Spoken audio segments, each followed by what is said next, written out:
What's up, everybody? Welcome back to the Timeless Movie Podcast, episode number 85. My name is Victor Vasquez.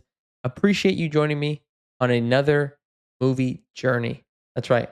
We're journeying into a new film, kind of talk through it, pros and cons, and decide whether it is timeless. That's usually the normal routine that we do in this podcast. But for episode 85, we're going to actually switch things up. And the reason for that is because we actually already did episode 85 on Transformers 1, but audio just messed up, got in the way. But I think this opened up a great opportunity to have a special episode of the Timeless Movie Podcast. It's episode 85, but this year, 2024, is also 85 years of Batman and the existence of this great character.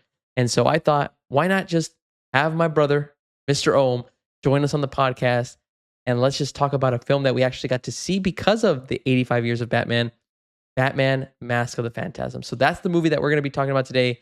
But first, let me go ahead and introduce him. I've already kind of teased him. It's Mr. Ohm, Mr. Every Five, Mr. Hat Collector. Omar, thank you so much for joining me, man. Well, you know what? I don't think you even should have said that we recorded Transformers 1. Because now it does feel like I'm breaking the rules. I'm back 2 episodes in a row. Even though it's not really 2 in a row. That's true. But we went through the process of recording 2 episodes in a row. Yeah. But listeners will only listen to you every 5th episode. Yeah, but you already said it. We recorded one before this, yeah. So it's 2 now. It's 2 now, but for the records and the actual, legit things that are on YouTube and Spotify, every 5th episode, Mr. Ohm appears. And it worked out. It worked out perfectly. 85 years, 85 episode. It was meant to be. We were meant to be having those audio issues on the last episode to get to this one right here.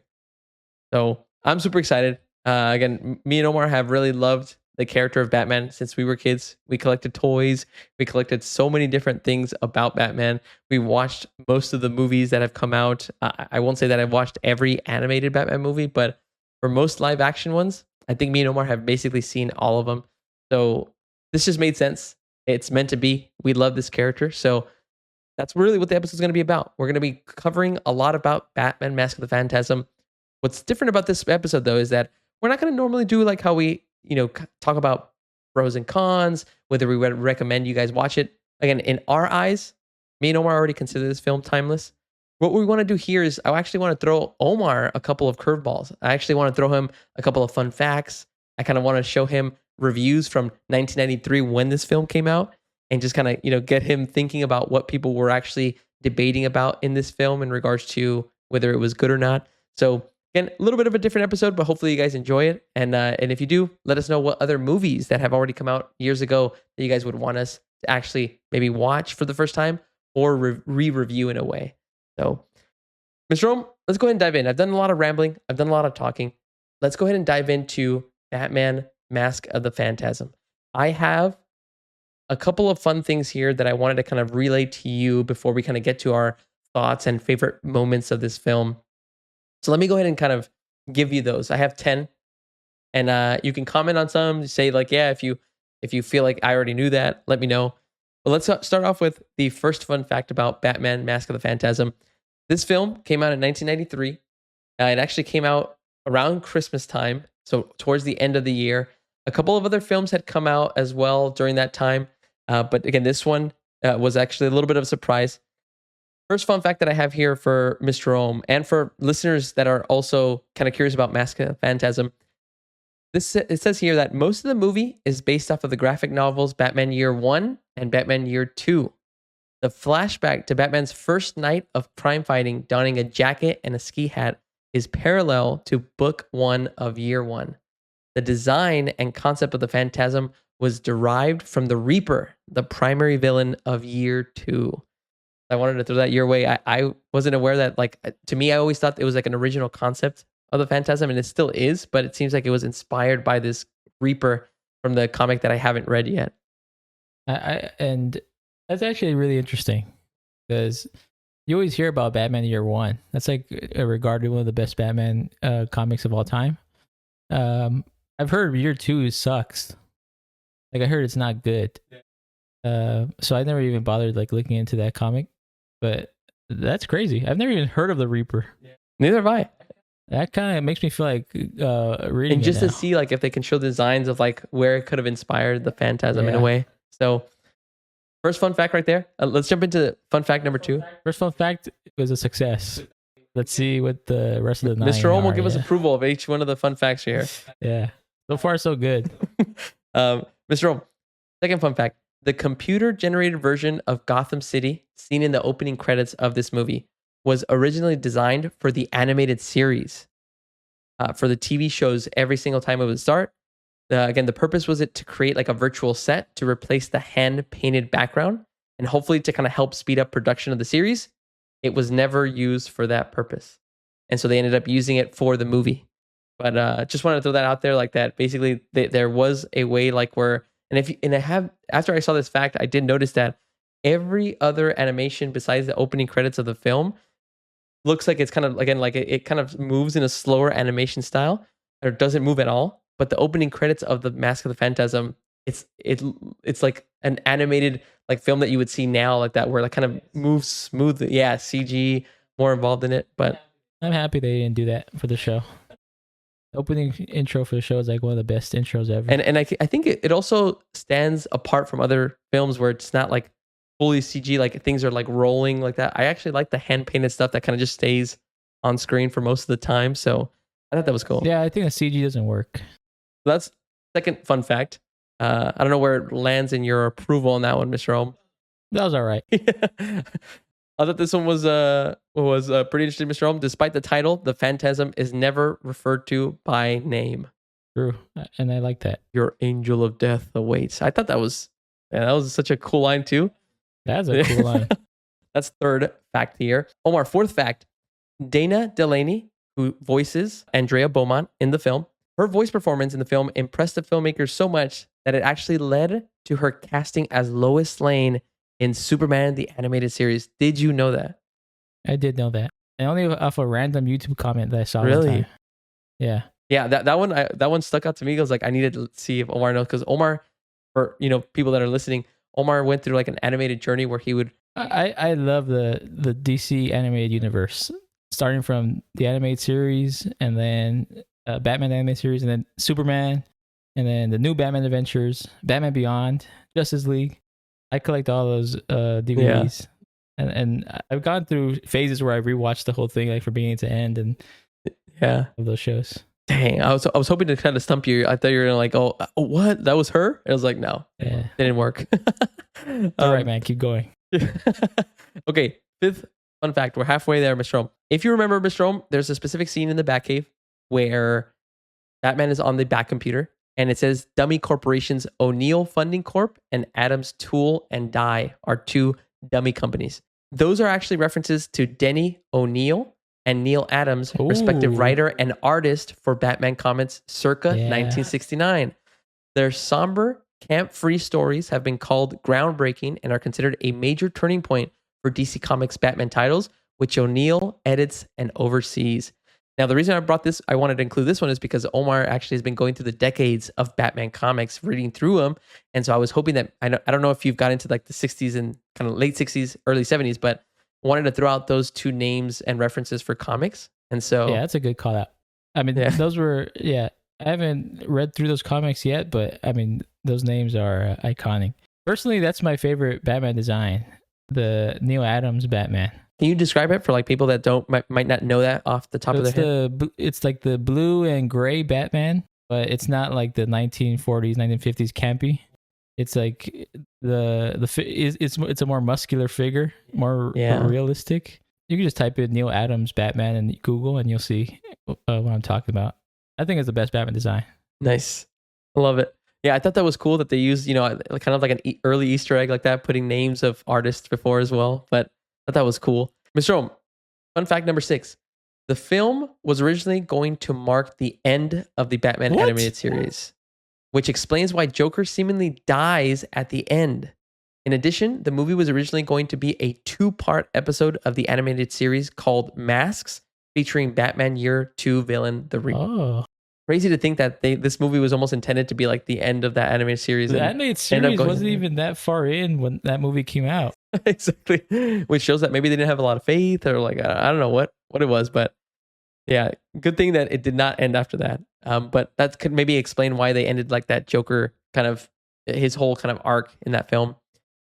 Fun fact number. What's funny to me, like I have my own fun fact right now. Oh, really? It's not really a Tell fun us. fact; it's more of like a fun observation.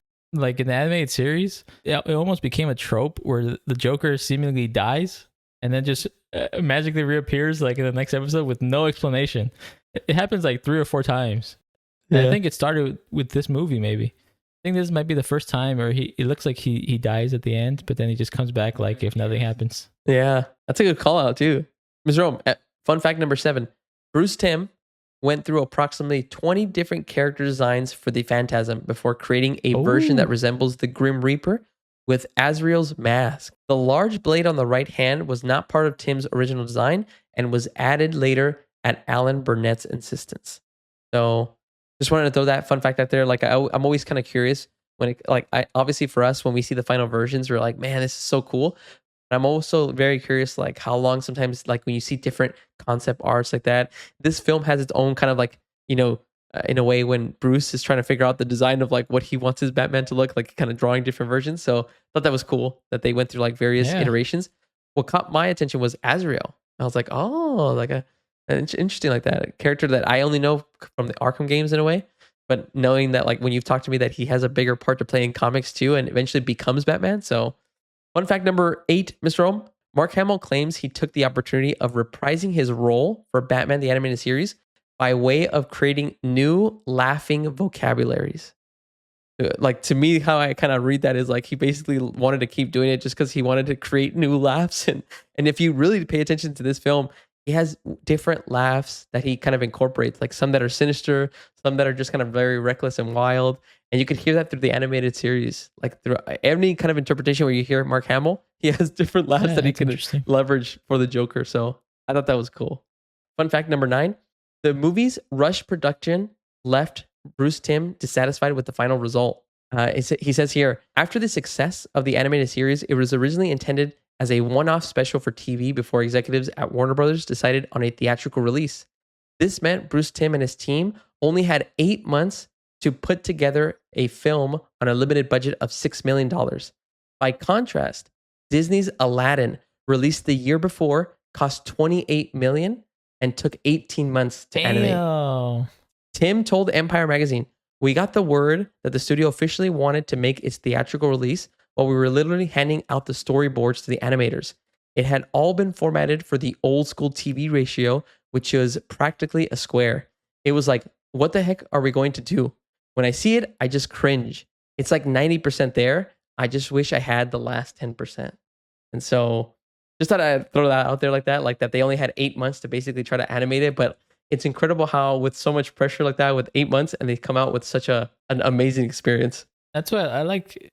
That's what surprises me sometimes, because you think like things that are like media that's really like great or stuff that you love, you would assume, man, they must have taken like so long with this. They must have like gone over and over and over. And sometimes that's true, but like this kind of reminds me of I heard like apparently Michael Jackson's Thriller album was made like in a few weeks. He recorded all the songs like in a few weeks. Yeah, I don't know if that's true or not.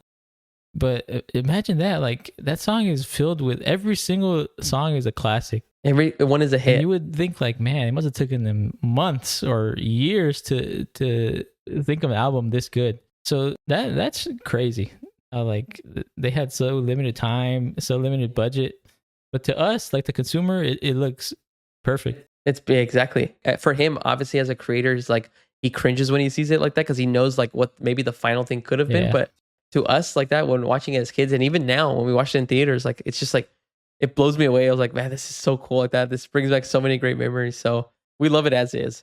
And last but not least, Mr. Rome, final fun fact that I have here. Hopefully you've enjoyed at least some of these, but the last one here says the finale at the fairgrounds includes many parallels to the finale at the old zoo in Batman Returns.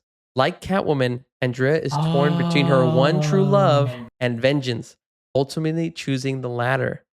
In both films, the villain sets off a chain of explosions, destroying his lair, including a globe reminiscent of the 1939 New York's World Fair Perisphere. Also, in both films, The evidence compels Batman to believe that his love interest is dead, but she's revealed to be alive still. And she takes the guy with her. Yeah, in Batman Returns. Wow, that's I good. thought that was my favorite one, which is why I wanted to save it to the end. But I was like, I was just curious if you know like those parallels. I was like, I did know that the animated series is based off the Michael Keaton Batman. I had heard that. Yeah, I didn't know that. yeah. I thought that was really cool, like that, like having it kind of just mimic that in a way. Because Batman Returns, I think, came out in 1992, and this one's a year after. So crazy, but you know, even then, thinking about it like that, that doesn't even kind of like spoil my enjoyment of both films. At No. that, like, it's still a great Batman story for both sides. So, yeah, man, those are the 10 fun facts, man. What would you say like was your favorite one like that, or would you want to keep hearing fun facts for different movies that we do? They're always fun to hear. So I say keep it going. Let's do it. Well, guys, let's go ahead and transition. I think this is a good kind of way to. We've already kind of hinted at a couple of things about Batman: Mask of the Phantasm. Those are hopefully like some very overlying facts. But let's go ahead and dive into some of the plot, just to kind of talk a little bit about what me and Omar's favorite scenes are about Mask of the Phantasm. And as kind of we explain it, this will kind of hopefully detail why we think this movie is very timeless for us. So, Mr. Omar, I'll kind of just dive in. I'm not going to go through every single detail of the plot, but again, I'll kind of go in chronological order and again, stop me at any point in time. But we kind of start off with, again, Batman kind of facing off against these kind of mobs. And then as he's kind of chasing down some of these mobsters that are, you know, trying to launder money, we get our first glimpse of the antagonist that is shown in the film, which is the Phantasm, but never called that. But it seems like it almost calls himself the Angel of Death. Just to kind of, again, right off the bat, just start here. To me, Omar, the whole design and the way that they kind of connect like the cloud and the gas around the Phantasm, I thought was like so cool. Even like, again, as a kid, obviously it's going to blow my mind, but even now, like just kind of getting that like perspective of like, damn, this is such a genius idea for a villain like that. An angel of death that just comes to take you out for something that you may have done before. And I'm like, that's so cool. I mean, that's always the best. I feel like the best villain is always the one that has some truth in their motivation, or you could understand why they're doing what they're doing. The Phantasm is killing mob bosses. Mm-hmm. You inherently shouldn't have any problem with that. Yeah, Batman does because he has a no killing rule. Yep. But it's not like it's the easiest way to make a likable villain, maybe. Yeah. And on top of that, add the cool appearance. Yep. It's like it's just a perfect mixture.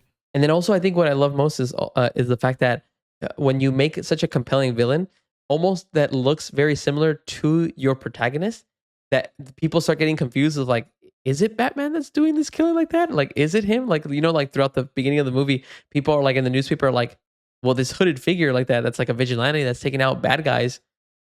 There's only one hooded vigilante that we've ever met. So like, is it Batman? And so like, I love it when they kind of almost like cross the line and kind of meld together of like, oh, the villain could be Batman, but we as the audience, we know that it's not him. But I always like those. I really like, this is my favorite Batman movie of all time. Yeah. This is my favorite Batman adaptation of all time. I think nobody's ever written a Batman story, or nobody's ever like created a Batman story as good as the animated series team. Mm-hmm. And so like everything Batman does, I think is perfect in this movie. Yeah. Like he's being accused of killing these mob bosses, but he doesn't care. Like he is not going to the police. He's not going to Gordon to be like, oh, you have to trust me. It's not me. It's something else. He's not like begging for acceptance. He does his own thing. He's like, I'm gonna capture this villain, I guess. Yep. And if the people believe it's me, fine. If they don't, who cares? He's just doing what he thinks is right. Yeah. It's just like this movie is filled with things where I'm like, yeah, that's what Batman would do. Like this is Batman. This is the essence of him. I love that. Like he's being framed as a murderer, but he doesn't care. He doesn't need to prove his innocence because he doesn't need to prove his innocence. He's just trying to stop the bad guy. Yep. Beautiful. I love it. And another fun fact. Yeah. For you. Tell me. You probably know. This is the first time they've ever shown death in the animated series. That's true. Because it's a theatrical release. Like on TV, you couldn't show people dying. That's and right. you couldn't show people getting hit in the face. That's a good point. I didn't even catch that. And the movie, the first scene where Batman confronts the guys, he's punching people in the face, and that's like something they've never done on TV before. And people are dying. Like the mob bosses, like they don't see them die, but they're But you dead. know, yeah, that's a good call out. We then go into like a little party, and where we get to see Bruce Wayne for the first time, and we see Bruce Wayne around with trying to like talk up these different girls that are all around her like that, and eventually he gets like wine or something thrown in his face for basically whining and dining girls, and then just kind of leaving him and giving you the essence of Bruce Wayne. Dude, I just love this writing. Like this is supposed to be like quote unquote kids for kids. Yeah. Like the writers like really like they write for like a mature audience. Like Yep. as a kid, you're not gonna understand what the girl is talking about when she's talking to Bruce Wayne. No, as a kid, you're gonna be like, damn, like he's talking to 3 girls at once, Or you're not gonna understand why he gets the wine thrown in his face. You're like, oh, why did she do that to Bruce Wayne? Like he's the good guy. I feel like it's written so well. Yep. And I love Kevin Conroy. That's my Yeah. favorite Batman voice actor. Favorite Batman. Yeah. And he plays Bruce Wayne just as good as he plays Batman. Like his Bruce Wayne voice is, I think it's perfect too. I think everything about this movie is perfect. The party scene is perfect. You could just see like he plays like the playboy act really well. I feel this is the best Bruce Wayne. I feel this is the best Batman that they've tried to adapt. I've told you too, like I think I told you like after we watched the movie again in theaters, how I feel like this is probably the best Bruce Wayne interpretation like of any like live action or anything like that. Because if you really think about it, like we were talking about this, like when you watch the Batman from 2022 by Matt Reeves, like it's like a very cool, like to me, like a Batman story. But I told Omar that like the Batman and Bruce Wayne, like they're still too similar. Like they're both filled with like anger, rage. Like he's still like early on in his career as Batman, but you don't see the difference. And like here in Mask of the Phantasm, you have Batman that's maybe been doing it for like 5 to 10 years, maybe. He's already been Batman, he's experienced. You get flashbacks, but then you see the difference. You see how Bruce Wayne, like when somebody would like if somebody were to say like, oh, maybe Bruce Wayne is Batman, and you're like, this guy? And it's like, there's no way this guy like that because of how like exaggerated his character is. And like Omar said, Kevin Conroy has the best Batman voice and the best Bruce Wayne voice and interpretation. Like how they've interpreted him is just like so like again, it's just exactly what you would expect. Somebody that has a lot of money tries to just throw money at different problems, only to hide the fact that like, you know what, I'm doing it. I'm helping in other ways, right? As Batman. So totally agree, Omar. Obviously it's just impressive. Like, and it's just so hard when you hear somebody else that isn't Kevin Conroy. And I'm like, man, it just doesn't sound like it, right? Even from live action like that, you're always comparing it to he's the standard. Kevin Conroy, like for both Bruce Wayne and Batman. So along those lines, Mr. Ohm, you have the Bruce Wayne character. You see how he kind of plays up with different folks in this party. But you also get to see that after he gets away from all the people and how he kind of just falls into the character that he like really is, only maybe in front of Alfred, when he goes into his room, wipes his face off after he got thrown wine on himself, and he looks at a picture of his parents. And this is where we get the first of many flashback scenes. I am a sucker for like when movies can kind of take you to different timelines in the same movie, but have it be cohesive. This one I think is like one of the best examples.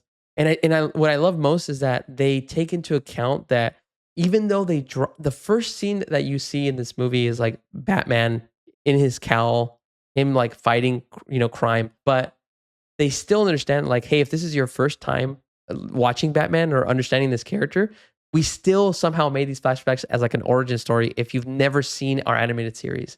And I was like, damn, that's so genius like that. Like having him start from like the beginning and just like showing him in his first mission, like doing all this stuff like that. Like I think that was just so genius in that flashback scene. It's a good way to do an origin story without it being the origin. Without making it feel like, oh, this again. I don't like origin stories to begin with. Oh, Mr. Alm, tell us, man. Tell us why you don't like all those origin stories. I hate seeing heroes learn their powers or learn like their limits. Like it's been done and done and done. Yeah. This is a good way to do it. Have the hero already exist in your story and then show how he got there through flashbacks. I think it's... Yep. You don't need to go like in chronological order from the beginning. Yep. And so in these flashbacks, again, you get to see like, again, Bruce become like Batman again before the cowl. He's just trying to be a vigilante fighting crime. And I believe in some of these flashbacks, this is also where we get to first experience his interactions with Andrea Beaumont, who is his love interest in this film. And you get to kind of see their chemistry together. Both of them, same experience in that they've lost a parent, and so you kind of get to see those whole interactions. But I thought it was really cool. Again, like to me as a kid, my kid brain didn't really understand like that. Like again, yeah, like it's like a just a normal romantic falling in love. But here, I think as an adult, it's so cool to kind of see like the chemistry that both play off of each other. That they're both at a cemetery dealing with death, but I think they're just both so used to it like that that like it doesn't really bother them. Like, oh yeah, I talk to my mom all the time like that, and then like Actually, it was weird for Bruce to hear somebody talking to their dead mom. oh, that's right, that's right. And then if we look forward a little bit, he's talking to his parents after Like he learned it from her in a way. But yeah, like that whole interaction like that was really cool. Again, like their chemistry together like that. It's just it hit like it wasn't anything exaggerated like that. It just fit. And like again, my favorite part of that whole interaction is when Andrea's kind of telling him, like, oh, have you kept the vow with your parents? And I was like, and like he was like, have you still kept up with that promise? And then he's from a Bruce Wayne voice, then turns into Batman, and he goes, I have. And I was like, that was just genius like that. I love that kind of like a connection like that, where again, for maybe Andrea as a character, she's like, okay, well, like that sounds cool like that. But to us as the audience, we know that like, okay, he's not talking as Bruce Wayne. He's talking as Batman. He's keeping his promise to his parents to keep the city clean. Mm-hmm. And so I was like, man, and like, I love that. I could talk about like every single line they say too that I love. Like she goes like, what, as for a billionaire, why do you always look like you want to jump off a cliff? And it just shows, just with that one line, you could kind of see into who, like Bruce Wayne's persona. Mm-hmm. Like at that point in his life, he really hasn't been able to balance that Bruce Wayne Batman lifestyle. Yeah, a random person can tell he looks troubled. Yeah. And it's just like one simple line like that, and it just works. Do you think it's like a normal person, or do you think because Andrea lost her mother like that she maybe knows? She can tell. That's a good catch. Like, actually, that maybe that's why it is she could tell. Like because like again, she like maybe normal people just don't pay attention to like the nonverbal. Maybe she also puts on an act. Maybe she does. Maybe we'll talk about that a little bit later. You know what I'm saying? But we'll. Oh, you don't want to spoil this 20-year-old movie? I mean, we could. And then we eventually kind of cut to another mob boss that ends up getting taken out by this angel of death, the Phantasm. And what do you think about the boss names? Oh man, dude, like I love them. Yeah, I love them more when Phantasm says it like that. Yeah, like, Chucky Soul, Buzz Bronski. Yeah, I was gonna say like that. Every name that they chose like is very exaggerated. No, not real names, but like I love them. It just sounds good to the ear. Exactly, and so almost like an ASMR like that. Like that just sounds cool. Yeah. Actually, speaking of ASMR, Omar, what? How is this related? I'll tell you how it's related. To this day, no Batman movie has had the ASMR of the animated series on his back computer. His back computer is... Yeah, that back computer sounds good. I wish I had a computer like that, like big ass buttons. But man, dude, sounds so cool like that. And it's like that. Look, that like motivates me to like. I would want a Batcave just to have this kind of back computer like that and to type. Yeah, to type every day just to do that. Yeah, true. Underrated. Yeah, underrated sound. But Omar, we go through the Angel of Death, Phantasm, finds their next victim, which is Buzz Bronski. Again, another thug. And to me, Omar, this one, like how you were describing about how this is very different from the animated series in that they show like these kind of, or at least not show the deaths, but hint at like basically like, hey, you hear them basically die. To me, this is, as a kid, this death by Buzz Bronski was the scariest thing I'd ever seen. Yep. To me, I feel like I did get like some type of dreams or nightmares about being stuck in a grave that was dug up and then just thinking about a tombstone falling on you. Come on. Or a ghost following you around. I mean, that's traumatizing if you think about it for a kid like that. Like, it's just... That's what makes it like it even more. Yeah. Like, they don't... It's for kids, but they don't really like go easy. Yeah. An adult could easily enjoy this movie. It's just so good. But that was the second death of the mobs. And so now you're starting to think, okay, like, well, what's going on? Batman ends up finding evidence on a piece of glass, and he ends up kind of looking at different types of materials. That's where he kind of looks through different dummy corporations. Detective Batman. Exactly. One of my favorite aspects. It's one of the best aspects like that. Underutilized, I think, at live action. Very underutilized. Even in this film, I mean, besides him finding that glass and looking up the thing, that's really the only piece that we get, right? Because I mean, he's trying to the mystery of like who is the Phantasm, who is the Angel of Death is the mystery, but I'm talking more like he sneaks into apartments and stuff. oh yeah, He does that a lot in the animated series. He kind of sneaks into rooms and tries to find evidence. yes, They never really do that in movies. yeah. Just sneaking into random people's homes. Yeah. They should do that more. We get into another flashback. This is the flashback where we have Andrea and Bruce now going out. They go to the World's Fair. They're on a date. They're kind of seeing like what the future would look like at this like almost like again 1939 World's Fair kind of resemblance. And again, they're just kind of going through and you have this cool scene. You have Bruce kind of talking to Andrea. And Andrea's like, well, Daddy wants to see you and meet you. And he's like, sure, why not? And then after she goes super excited, he talks to Alfred. And he goes, what am I doing? Yeah. And it's like, even he's confused like that. And like, even Alfred has to say like you just have to give in sometimes, like that. Like this might just be part of the plan now. He's like, am I going crazy? Yeah. And Alfred's like, far from it, sir. Exactly. And so like, again, like those cool kind of flashbacks where you just kind of get to see a more vulnerable side of Bruce, like is really cool. And then you get to see the interactions between Bruce and Andrea's father. Again, everything kind of looks well. But then this is where you get the introduction of Sal Valestra, who is one of those thugs. Again, this is like years before Bruce actually was Batman. He had this relationship with Andrea. And then you kind of get to see, okay, like, well, Sal Valestra is one of these thugs. And, after they interact and have this kind of discussion, you then get to see Bruce show Andrea in a way, not directly, but show who he really is inside when he sees a man getting his money stolen, just under like a little passway. And Andrea's like, don't cause any trouble like that. I don't want you to get hurt. And it's like, I can't just leave him there. And so you see the hero in him. And even before that, he's like, there's like lines where he's like something about Sal Valestra. And then Andrea's like, oh, that's just the people my dad works with. Yeah. And Bruce is like, not just him, it's everything. You just see you see that, and it's so subtle. Yeah, it's so subtle, but you see it comes out of him like that need to be the hero for Gotham. Yep. Like you see how he's frustrated with how things are at the moment. Exactly. You go back to the present, and then you have Sal Valestra. He's now an old man. We saw him in a couple of flashbacks, and now he has no other choice because now he notices the pattern. They're taking out mobsters of this group that we've been seeing throughout the movie, and so he has no other choice but to go to the maniac and the psychopath that is the Joker. And we actually go back to the World's Fair, this time destroyed, and this is where the Joker lives. And this is, to me, I think one of the coolest Joker introductions like that, like of any show or movie. Just the how the energy of the movie just changes when he's on screen. It's like, it just blows me away every time like that. Mark Hamill kills it as the Joker. It's unbelievable. I mean, favorite Batman interpretation and equally the favorite Joker adaptation. Yep. You can't get like this is I to me that's the best you could do. Like this is it. Yeah.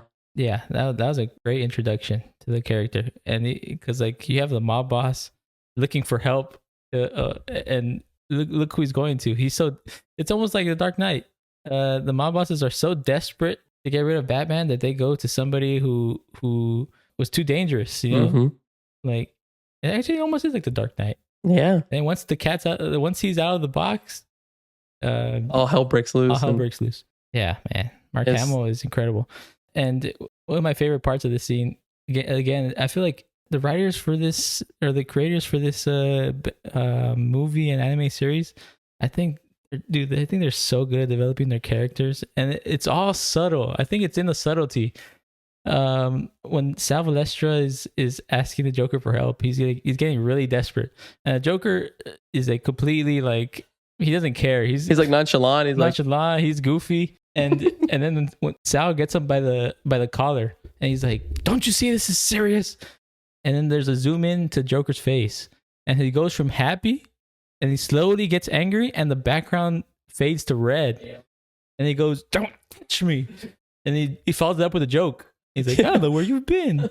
Dude, I think that's the the perfect. If you want to tell somebody like who the Joker is or how he acts, I feel like you should show him that scene. Yep. He's a goofy, takes nothing serious. It's just complete, like everything's a joke to him.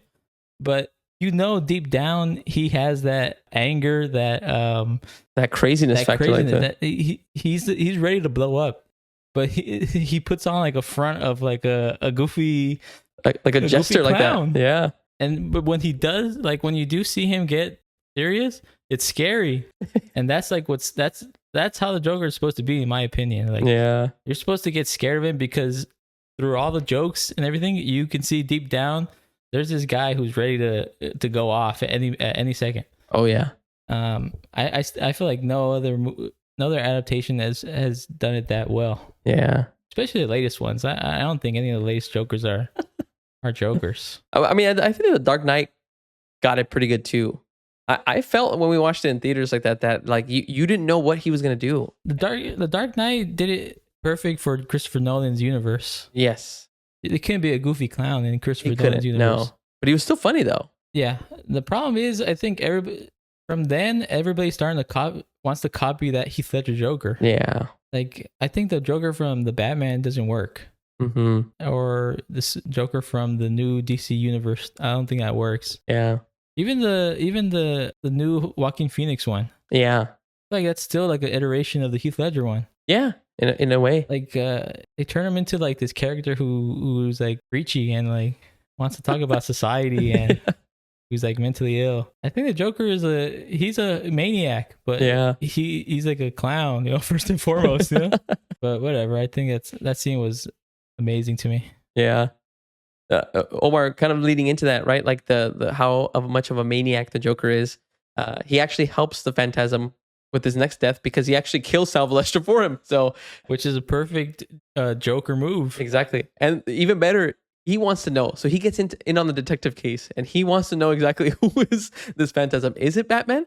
Because again, he, out of all people, knows who Batman, like how he acts. How Batman, yeah. And so he immediately knows like Batman's the one taking the Cell out. Even Joker's like, not Guano Man. I still don't know what that reference means like that when he calls him Guano Man, but I always laughed when he said it. And so again, like you see the Joker just playing all these different types of games.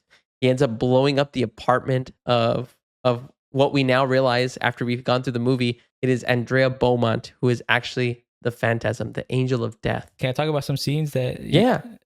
Tell me. Because one of my favorite scenes is when Sal Valestra is dead. Oh yeah. From beginning to end, that whole scene I think is one of my favorites of the movie because it shows how cool Joker is. Mm-hmm. Because he uses Sal Valestra as like as bait almost. Like he kills him before the Phantasm can, which is so cool, The Phantasm goes in, is able to escape death, and right after that, Batman comes. Yeah. And this is like the part, like I love when scenes just flow from one to another. Like Batman is there because he knows Sal Valestra's next on the list. So now we go from Phantasm wanting to kill Sal Valestra to Joker wanting to kill Phantasm, and now Batman versus Phantasm. Yeah. They have their little fight, and now here come the police. And their motivation, well, Batman's been killing these people. We need to stop Batman. And now it's Batman versus the police. Yep. And then that's how the rest of the scene plays out. Scene started with Sal Valestra versus the Phantasm. Yeah. And then by the end, it's Batman versus the police. And it happens so seamlessly. Dude, I love that. Yeah, that's a great explanation too. And again, I like that's the essence of like how Omar described it before, of like how the creators of this movie and even the animated series, they just understand like how to tell the story very well like that. Like everything just flows so naturally. Nothing feels out of place. Even the flashbacks, like every flashback tells you more and more details about what's going on, but it never feels out of place. It feels like then it just eventually it all flows together. Like when it shows you Sal Valestra as like a younger man, and then it feeds into him being so scared that he has to go to the Joker because like he doesn't know what's going to happen. Like what's happening in present day leads to the flashback. And then the information you get from the flashback helps you when you come back to the present day. Yep. And also one of my favorite flashbacks is when he's talking to his parents. Oh, and yeah. He's apologizing to his parents because he feels good. Yep. Dude, who else writes Batman like that? Yeah. Like he feels happy, so he's apologizing to his parents. What? Dude, that's incredible writing. It's and you almost feel for him too. Like you want him to almost have that kind of happy feeling, a happy ending, right? You're like, he's like, I just want to be happy like that, but he like deep down knows that like if he's not the one stopping all this corruption in Gotham, then who is, right? Who's gonna stop like that? So like He sticks with it though. does. He actually gives up Batman, and that's also I could talk about Tell me, man. like, after that flashback. You know how it's raining during that scene. Yep. And it comes back to present day, and it's still raining while he has the binoculars. Oh man, that looks so cool. And that was because of like a flashback where he's seeing Andrea go out with Arthur, the councilman. And that's kind of where that's where that flashback kind of initiates. And then again, like Omar described, it's raining throughout those scenes, and that's kind of how it all flows very seamlessly. I mean, I could talk about some of these scenes, man. I like every scene in the movie. What do you think about when the police are after him more? Like I think what I love most is that, and what makes me enjoy this interpretation of like the story of Batman is that it's not afraid to make Batman look like he can be beat. There's too many times with like a lot of superhero movies, like when you can't show that your hero can be beat or like hurt or cut or bleed, then it makes it feel like, well, what are the stakes, right? But in this movie, like there's a point where he is getting chased by the police, like, and like it almost looks like he's gonna get caught. He even has his mask and his cowl off like that, which you never see like that in regards to like Batman just running away. And so like I thought that was cool, like to make him look so vulnerable that like this could end like everything. And I just love that part too of him just being chased by the police. And it makes the police look strong too. Exactly. Which is oftentimes in like superhero movies or whatever movies, the police look weak. They're irrelevant. Yeah, like they never keep up. Yeah. You see, even the writers make the police look good. Like it doesn't matter who the characters are, like they're all cool, you know? Yeah. Random note, not a lot of Jim Gordon. Yeah. His last scene was like, you're going to go after the Batman? You keep me out of it. That's the last we see of him. I guess that makes sense. Yeah. But again, the story didn't really need him that much, so still good anyway. What do you think of Arthur getting dosed with the laughing gas scene? That to me, I think it's still one of my favorite scenes. To me, I'm impressed that somebody could act and voice act while laughing like that is incredible. I don't know who the actor is for Arthur Reeves. He did a good job. Even as Arthur, he did a good job. Yeah. He was like a sleazy guy, like a councilman that I was like, oh man, it's just he knocks it out of the park. I have it right here, Mr. Ohm. His name is Hart Bachner. He plays city councilman Arthur Reeves. At a point, he ends up getting injected with this like laughing, what would you call it? Like a laughing gas, whatever, by the Joker, and he ends up getting into hospital again, and he's just laughing, and they have to basically continue to put morphine into him to kind of calm him down. And Batman ends up visiting him, and like even for Batman, like it looked like he was ticked because he's normally is able to get the information that he needs from like an interrogation, and this is one where it just looks like he's struggling so much because the guy's like laughing. He still gets what he needs, but it's just such a great sequence like that. It's such a different interrogation that you would see Batman in, right? Like somebody just laughing constantly at every question that he's being asked of. So it also like makes the Joker look cooler. This is the only guy who could provide Batman with any more new evidence. Yep. But the Joker got to him first, so it's not going to be like a typical interrogation. Yep. I want to call out the scene when Batman is at Andrea's apartment, and she just came back from a date, and Batman is already inside her room, which I like. But she knows already. I don't like that he snuck into her room. I just like that. It's a cool Batman scene. Yes. I just like when Batman's already in sneaking into rooms, you know? Yep. And so you have Andrea already knows that he's in the room. She gives kind of like a subtle look, and she knows that something's happening. The window's open. Ends up kicking out Arthur. Tells him like doesn't have to stay. They'll hang out another day. And then she turns on the lights, and Batman is just right there.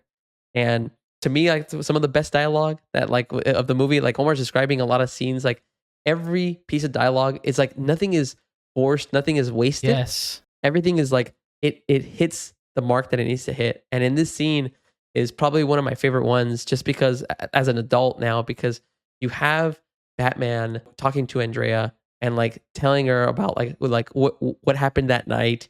What did the mobsters do to your dad? Like, why did you, eventually through a flashback that I completely went over, you end up having Bruce end up proposing to Andrea, and Andrea has to actually send him a note with the ring saying that she's off to Europe with her dad because of business. And then, so there's still like this kind of animosity between the two because they know that like there's just like that love that they have, but they can't be together. And then they have this conversation. And then you have this point where Batman tells Andrea, hey, are you still taking orders from your father? Like, because he remembers that the only reason they're not married is because she listened to her father to go to Europe without knowing the context. And then as he's walking away, Andrea says, are you still being controlled and ordered around by your parents? I was like, man, that was cold. And then it's good when even Batman, who usually has rebuttals, and for this, he just has like this kind of like tick on his face. He's like, and then he just kind of leaves. And it's like, man, and it's so true. Like, again, he's still, as much as he might not want to admit it, like that promise that he made to his parents, he still listens to like that. He still is doing everything for them just to make the Gotham City a better place. So I thought that was an amazing scene. I mean, dude, even like after he leaves and she's like, he looks unbothered kind of with him. And then when he does leave, like she drops the glass and breaks down. And in hindsight, you know that she left because she was forced to. And so she still has that love for Bruce Wayne. Yeah. Like as a kid, you don't understand why she's breaking down and crying. But now as an adult, you're like, damn, this scene is like, it's rough. It's rough. Like they had no choice. They separated. Like it was neither of their decisions to separate. Mm-hmm. And then they're just reconnecting after all these years. But it's like under different circumstances. And man, dude, great scene. One other scene that I want to call out, this is a little bit earlier, but I love when Batman goes into the apartment and like he's looking for different types of evidence, and then the phone rings, and it's the Joker, and like there's like these planes coming in like that, and then like he ends up like able to like blow up these little drone planes that are bombs, and then like he ends up like exploding the room, and then like you could just hear the phone dangling like that. I think my party's been disconnected. It's just such good lines. Perfect Joker. And this is why I like how they write their characters, or how they have their characters act. Yep. At this point in the movie, the Joker knows who the Phantasm is. Yep. And so you would think in a generic movie, it'd be like, oh, Joker knows, so he just waits for Andrea to show up at his home base. And that does end up happening. But the Joker, like, right away tries to kill her. He sends bombs to her room. So, like, it's like small things that make the characters so much more cooler. Like, yeah. And it's stuff that makes sense. Like, if Joker knows who the actual Phantasm is, he would try to kill her right away. Why wait?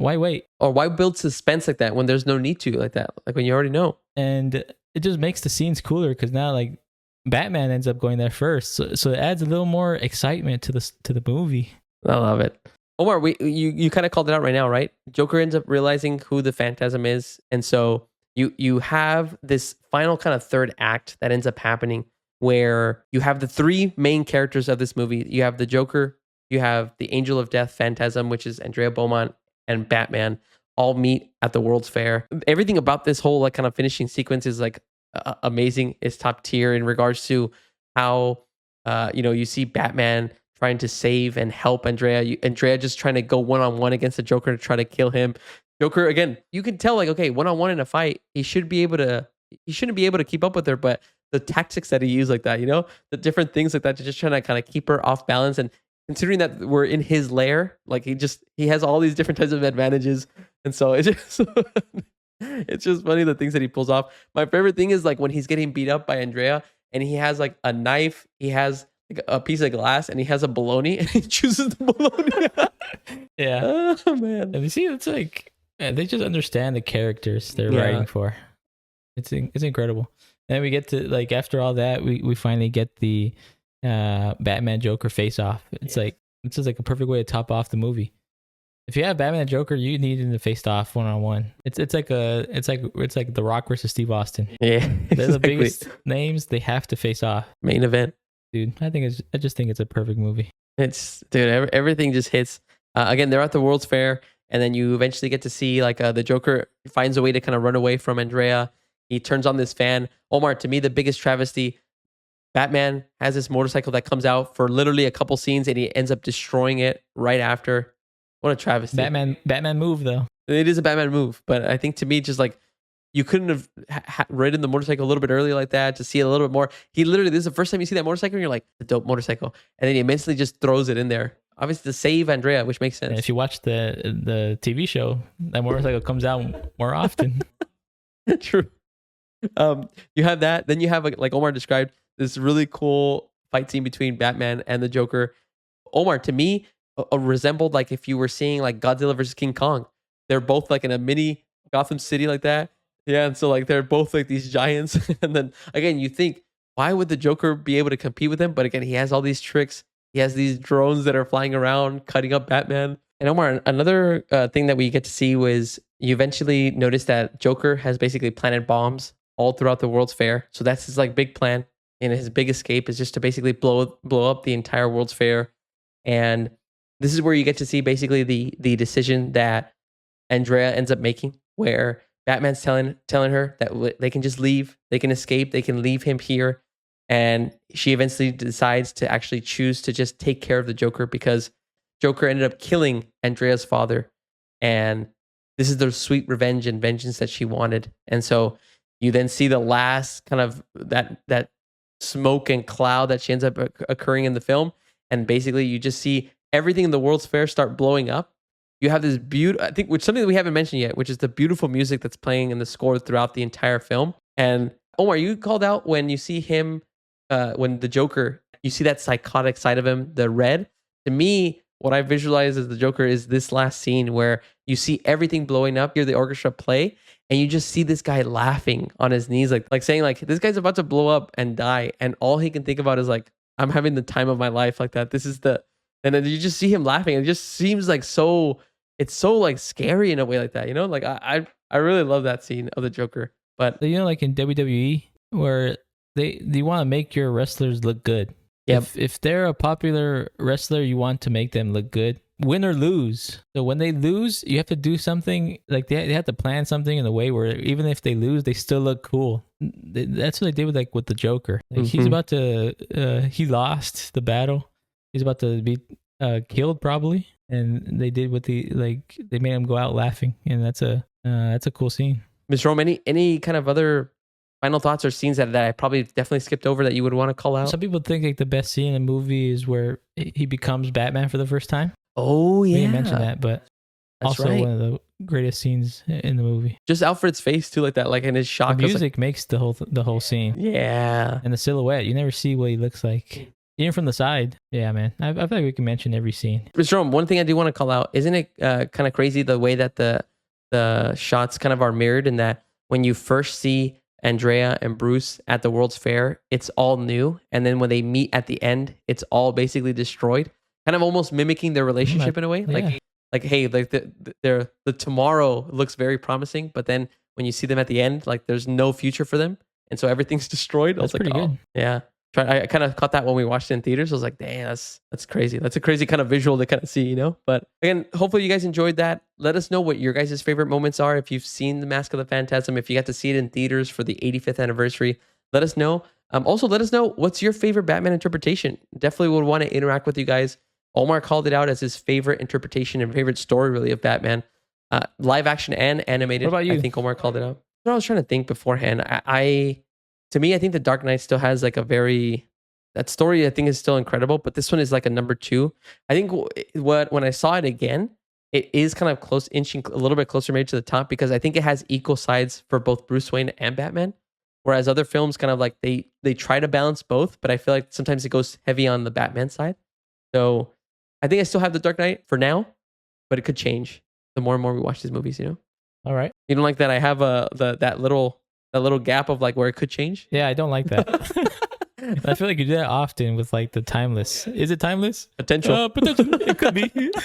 Nah, man, just say yes or no. All right, Mr. Rome. Before we kind of jump out of here, I do want to talk to you about a couple of reviews that I wanted to throw your way. Again, this is during the time of 1993, and I have 4 articles here of reviews, very short. Not going to read the whole thing, but a couple of reviews of the Batman Mask of the Phantasm. All right. I will say the quote and then I'll say the actual publication of it. But the review here is, with its pointed, cavernous backgrounds and a Gotham City setting that evokes a 1940s style futurism, Mask of the Phantasm looks splendid. But its story is too complicated and the editing too jerky. for the movie to achieve narrative coherence. And the resemblance between the movie's hero and its enigmatic arch-villain is so close that an audience are likely to be confused. This is the New York Times. See, I see what the problem is with this review. I don't really read reviews. Maybe this is true with all of them. Yeah. Do they speak on behalf of like a general audience or themselves? I want to say that they're trying to be a voice for the general audience. That's the problem, I guess. But that to me tells me that he was himself confused, though. Or he was, because this movie's animated, and this is 1993. I think it's under the guise that this is for kids. Exactly. So he's probably thinking, "Oh, what if kids are watching this movie? They're gonna be confused on who's Batman." Exactly. Get out of here! I'm already loving this segment of the podcast. Cool. I have another one here. It says, "In the end, the violence is too realistic, though not terribly graphic, to qualify as cartoony escapism. Yet, the movie lacks the sophistication, vision, or satirical edge to lay claim to any higher purpose. It's merely dark for dark's sake." Damn. That is the Chicago Tribune. It's dark for dark's sake. I've thought there's definitely, I felt like that about something. I forgot what it was. Mm-hmm. I was like, this is just trying to be dark for dark's sake. Or this is just trying to be like edgy. Ooh. I forgot what that was for. Not Beetlejuice, right? No, it's nothing recent. Okay. Something I watched by myself. Oh, okay. And for 1993, that kind of makes sense, maybe. I just thought it was funny, though. In the end, violence is too realistic. And these are all pros, by the way, for me. Like, I want my animated movie to have a complex narrative. I want it to be violent, not like overly violent, but like but something that's kind of grounded in a way, right? Like could be kind of in a way real. Well, if it's Batman, I want there to be that type of violence. Yep. That's funny. All right, next review. Indeed, if it didn't rely so much on brawls and shootouts to interrupt a serviceable storyline, this might have been a noteworthy screen addition to the Batman legacy. But the requisite outburst of action are only secondary to the movie's nearly fatal shortcoming: the animation itself. Animation. See, to me, the animation of why it's not like an Aladdin or a Lion King. Lion King came out in 1994. Budget, but also style. Like you don't have to have the same perfect animation style. Yeah. Just like how we talk about when we like say Across the Spider-Verse is like a very like unique experience because it combines so many animation styles. Then you have like Teenage Mutant Ninja Turtles, who on purpose does not want to draw the characters perfectly, but the animation style is still cool. Yeah. So like, and it is very stylized because I've seen like videos of how they came up with the animation style for the animated series. Yep. And it's a specific look they're going for. Yep. They're not going for like realism. But there are some scenes where it's like watching it today. Yes. We saw it like the other week. Mm-hmm. Watching it last week in 2024, there are some scenes where like that's kind of, even if it's very stylized, there are some scenes where like that doesn't really look good anymore. Like that didn't really hold up. I can see that. Not the whole movie. There No, was the like whole movie, but a couple scenes. Yeah. Like did you notice that scene where Batman's like going against the police and then he like falls? Then he just falls like on his shoulder? Yeah. There's like no fall damage. Oh man. That was by the Seattle Times that did it. And the last funny review here is, but like Burton's films, Batman Mask of the Phantasm also has a distinctly dark, lurid feel to it. Consider a love scene in which a playful wrestling match between Bruce and Andrea turns to open-mouthed smooching and then cuts to a satisfied-looking Andrea wearing Bruce's t-shirt and little else. We've seen this gimmick before, although here it seems even more desperate. Could Batmania have finally run its course? Batmania. That was a thing back then? You had Batman Returns, then you had the animated series. I just like that last line. Has Batmania run its course? I mean, this is stuff that I think like the writers aren't dumbing it down for the kids. Exactly. Like Andrea wakes up the next morning with only wearing like Bruce's shirt. As an adult, you know what went down. But like you appreciate that as an adult, you know? Exactly. It's like, man, this movie has like some. It's not treating its audience like only kids. Yeah. Again, just some of the funny ones. Again, we're not picking on any of these like that. I just thought these were like hilarious reviews. And I like to pick ones that are like very critical or like have this kind of like, again, they sound like, hey, it's dark for dark's sake, or like, is this like, So like movies are, we could say this is timeless. yes. So would you consider their reviews timeless? No, they are not. They aged very poorly. Like, but again, we're just poking fun like that. We're just making fun of this. Like, it's not like sometimes we're not anti-critic. yeah, exactly. But Omar, sometimes we're in the wrong, and sometimes you just have to admit when you're wrong. You know. So they should admit. So if they're listening, you're wrong. You know. But New York Times, if you're listening, please admit you're wrong. But again, I thought that was pretty fun. Again, if we do this again, I think it would be cool to kind of pull different types of reviews from, again, at the time, as soon as it came out, people maybe thought that it was terrible. And then years later, this becomes like a cult classic in a way. So I like that. I like that segment. Guys, again, appreciate you guys joining us. Again, a little bit different of an episode in regards to what we talked about today. Let us know what you thought about it. Again, if you want to see more or listen to us more about classic films, let us know. Me and Omar would be open to, again, maybe reviewing a movie that we've seen already or maybe a film that we haven't seen. Mm-hmm. And we go through this kind of a process. That way we can kind of talk about whether we still consider that movie timeless or if it's bumped out of the timeless list as well. Omar, I appreciate you again, man, for recording this episode with me. I hope you had a good time talking about Batman. Any final words about Batman Mask of the Phantasm or anything else on Batman in 85 years? 85 years, 85 more. Love it. All right, everybody. This has been Omar and Victor from the Timeless Movie Podcast. This is episode number 85. Make sure to check out next week's episode as we're going to be covering a new film, whether streaming or in cinema, and then we'll decide whether it is timeless. All right, everybody. Thanks so much, and we'll talk later.